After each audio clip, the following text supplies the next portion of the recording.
Yo, what's going on, guys? Mush back at it with another video. Want to talk all about the ASUS ROG Ally.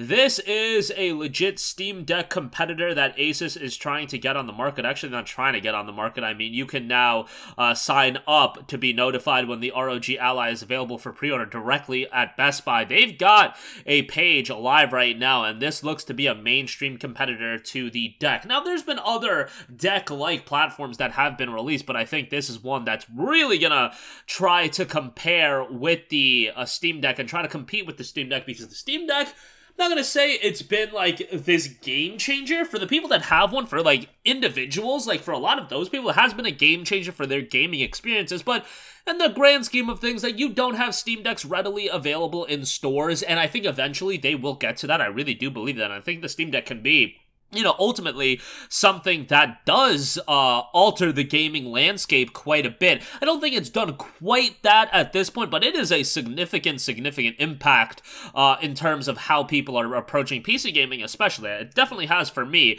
and I don't think it's even near the ceiling of where it can ultimately get. Like, I think we are still very much at the infancy of the Steam Deck era, even though it's been like a year since that those Q1 shipments went out for the Steam Deck. But seeing even a modicum of success of the Deck, you know that a lot of these companies are going to try to make comparable platforms as well, and that's where we can enter the ROG Ally from ASUS, a new portable handheld gaming PC that is running Windows 11. One thing that I like that they're doing with this from a promotional standpoint is they have the Game Pass logo on the Best Buy pre-order site. They have the Game Pass logo right on their banner, and that is going to be something that is very effective in promoting the ROG Ally. Obviously, you can get Game Pass working on the Deck, but in terms of right out the box, that's not something that is going to be available for you. Spec-wise, it is incredibly impressive. Now, right away, some of the core differences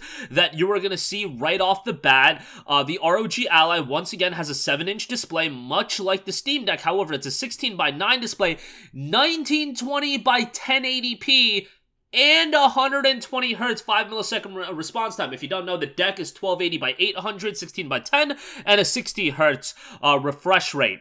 Now, this is going to lead to the question of what is the price point going to be, because the Deck, while it is a very impressive piece of hardware, it's not a very cheap piece of hardware. For the base model, you can get that for $400, but if you want a 256GB, I believe it goes up to $529, and then the 512GB is $649.99. I believe that's how the price threshold is structured out.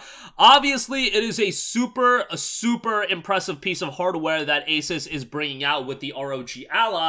But when you look at it from a specification standpoint, Zen 4 RDNA 3 APU, 1080p 120Hz display, and let's just be perfectly honest, ASUS and hardware has not always been the cheapest things imaginable, and you have to factor in a couple things. Okay, so it's under the hood, it's super impressive, but price point wise, depending on the storage size, like, I think the base model could very well be $700 to $800, maybe even more than that. And the thing is, you are promoting a 1920 by 1080p display. I think it's underestimated just because in like the gaming PC world, like, everybody kind of has either adopted a 1080p display. Some people are going up to 4K, but really I see 1080p being the standard for a lot of people. The thing with the Deck is, a big reason why the games can run really well is it's 1280 by 800. Take it from someone that when they started PC gaming, I played on a 1280 by 720p HD TV. Then I went to 1920 by 1080. Then I went to 1440p. Then I went to 4K. Then I realized 4K is really intensive unless you have really high-end hardware. Then I scaled it back to 1440p, 144 Hz. What I'm getting at is to push 1080p, 120 Hz. Like, if you're trying to rock 90 frames per second, 1080p, even 60 frames per second, 1080p, on a portable device like this, that is incredibly difficult. With 1280 by 800, that's going to be easier to do, but with a screen like that, you're also going to need the horsepower to push that kind of, to push that kind of resolution. Now, obviously, you can dock the resolution down, the internal resolution of a game down. You could do that, but, it's just something to consider if you're going into, you know, buying the ROG Ally and you're like, oh, I can play games at 1080p versus the deck being at 800p. Well, do bear in mind that, yes, while the ROG Ally under the hood is going to be a more powerful machine from a hardware standpoint, just maintaining 1080p, that's not going to be the easiest thing in the world to do, especially if you're looking at playing games above 60 frames per second. Look, if you're playing on the deck and you're playing higher-end games, like, I played quite a bit of the Resident Evil 4 remake on the deck, and I feel like it runs really well, but it's not like you're gonna get a consistent 60 frames per second in the auto preset settings. That's not, just not gonna happen. So that's just something I think, that should be something you should keep up with. But I would expect that there is going to be a lot of companies that are coming into the market with creating Steam Deck-like platforms. It's just the deck has been widely successful. I think Valve was going into it with a certain expectation in mind, and I think they've completely blown away their own expectations, and now, seeing that there is a market for this, a market for, you know, a platform that it's a portable device, but it's not a cheap portable device. The Nintendo Switch can be had for, what, $250 at this point? I know the OLED is $350, but you're talking about a lot of people dropping $650 plus tax on a Steam Deck, and they're happily doing it, and a lot of people are like, yo, I'm getting my money's worth.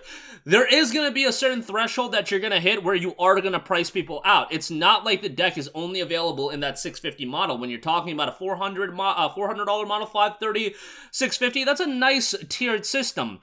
The ROG Ally, I can't expect that the bottom tier is gonna be something where it's gonna have people wanting to pick it up just because, okay, let's say it's $700 bottom tier, $900 mid tier, $1,100 top tier. I think that's like, you know, a decent expectation as what it's going to be. I think when you're talking about that kind of tiered system for price points, you're really pricing yourself out. I think the Steam Deck has found a really healthy balance in terms of what can be offered at a decent price range while also offering really good performance, because it is considerably more powerful than the Nintendo Switch, but at the end of the day, it's not completely draining bank accounts dry. Maybe I am underestimating just how much people are going to be willing to spend, but, and I think sometimes companies underestimate that in this climate. I do think people are willing to spend a little bit more than they have in the past. Like, back in 2006, it was a different climate. The $600 price tag for the PlayStation 3 was just not going to fly, especially with the Xbox 360 in the market. I do think that,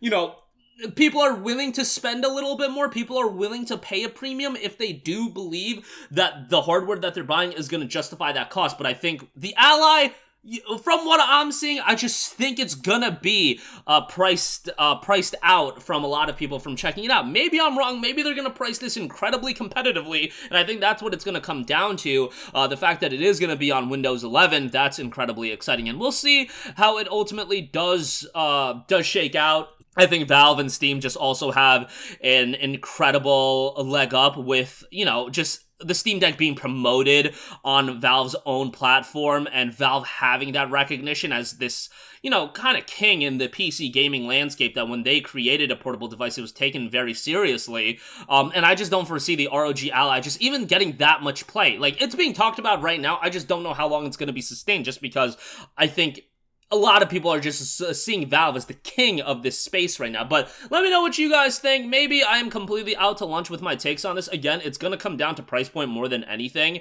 But we'll see how this ultimately does turn out. That's going to do it for me. Let me know all your thoughts in the comment section down below. As always, thanks for watching, and I will catch you guys in the next one. Peace out. Hey, what's going on, guys? Mush here again. Hope you enjoyed the video. As you guys might know, YouTube's notification system is sometimes a little bit wonky, even if you're subscribed to the channel. Maybe you're not abundantly aware that I uploaded a video. To remedy that situation, make sure you hit the bell notification button. This way, whenever I upload a new video, and I try to upload as consistently as possible, you will be notified directly of the upload, and you can watch it as soon as it goes live. I would really appreciate if you guys hit that button so you can stay up to date with all of the content I'm posting. But as always, guys, thanks for watching, and I'll catch you guys in the next one. Peace out.